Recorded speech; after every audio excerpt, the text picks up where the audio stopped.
Bonjour, nous sommes toujours dans le document 6, la réponse immunitaire spécifique à médiation cellulaire, du chapitre 7, réponse immunitaire pour la classe de SV au programme libanais.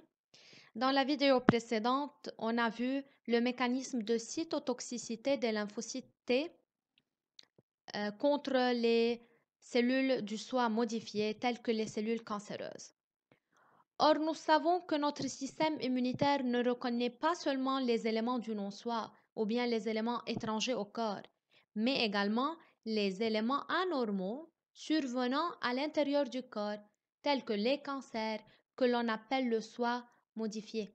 Donc voilà un soi modifié qui est une cellule présentatrice d'antigènes qui va présenter le peptide antigénique altéré dans la molécule CMH classe 1, ce qui va stimuler le lymphocyte T cytotoxique qui va tuer la cellule du soi modifiée. Tout d'abord, commençons par une définition du cancer. C'est quoi le cancer? Le cancer, c'est la perte de contrôle accidentelle de la régulation des cellules qui aboutit à une prolifération, une multiplication incontrôlée, anarchique. Comme vous le voyez dans cette photo, on a tout d'abord des cellules normales du corps. Il y a quelques cellules qui commencent à se multiplier par des mitoses incontrôlées. Il y a des erreurs de réplication d'ADN. Et donc, on a un cancer. Et ce cancer-là va aboutir à la formation d'une tumeur. Tumeur, c'est le résultat de la multiplication désordonnée des cellules d'un tissu ou bien d'un organe suite à l'altération de leur programme génétique. Et vous savez que les gènes sont porteurs de l'information génétique ou bien du programme génétique. Toute mutation dans le gène peut conduire à des mutations dans les protéines correspondantes codées par ce gène. Et ces mutations, si elles ne sont pas corrigées durant la réplication de l'ADN, alors on va avoir des anomalies et des malformations au niveau des protéines. Alors les protéines altérées vont être dégradées en des peptides qui seront alors modifiés et seront exprimés à la surface de ces cellules cancéreuses-là. Et alors, comme ces cellules portent à leur surface des peptides altérés, elles sont reconnues par le système immunitaire comme des cellules du non-soi ou soi modifiées et il est nécessaire de les éliminer.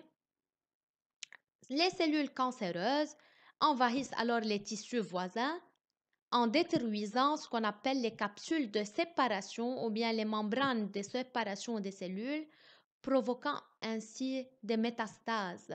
Donc les cellules peuvent passer dans le sang et des tumeurs peuvent apparaître dans d'autres tissus ou bien autres organes du corps. On parle alors de métastases. Le risque d'avoir un cancer augmente avec le vieillissement des cellules et ce risque-là peut être accéléré par des facteurs de risque. Citons par exemple des facteurs génétiques. Il y a des gènes, des oncogènes qui vont, une fois euh, activés, vont causer le cancer. Il y a des facteurs comportementaux liés à notre mode de vie. Il y a des facteurs environnementaux. On parle aussi d'histoire familiale. Si par exemple on a une prédisposition dans notre famille à un certain type de cancer, par exemple le cancer du sein, cancer du col de l'utérus, cancer du côlon chez les hommes surtout.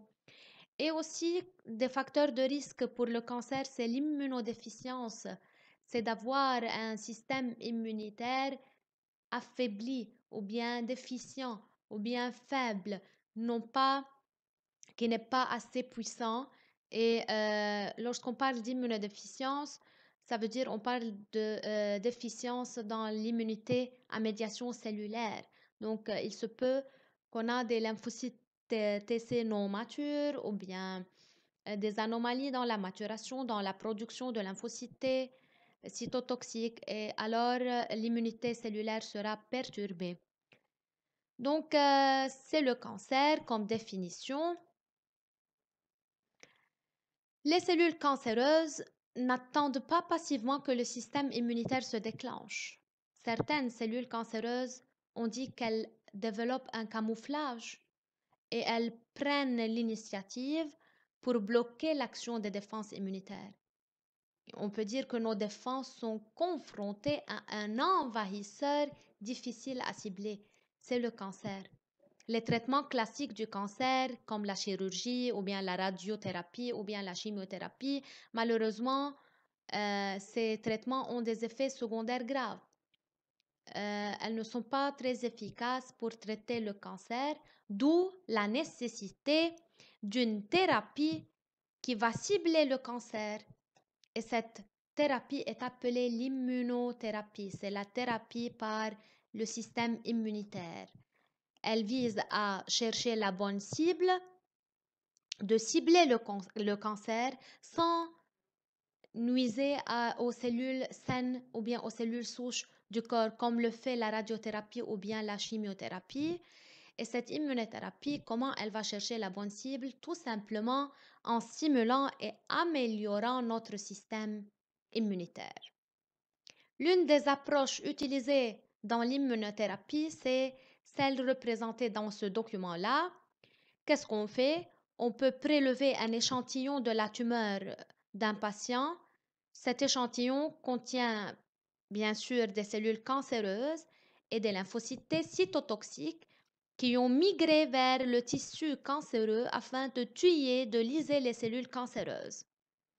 Et donc, on met en culture cet échantillon-là en présence d'interleukine IL-2. Vous savez, l'interleukine IL-2, elle est sécrétée par les lymphocytes TH et elle active les lymphocytes T cytotoxiques. Qu'est-ce qu'on va avoir? On va avoir alors multiplication comme vous le voyez, multiplication, prolifération des lymphocytes T cytotoxiques sous l'action de l'interleukine IL-2. Et ces lymphocytes TC vont tuer les cellules cancéreuses présentes dans cet échantillon.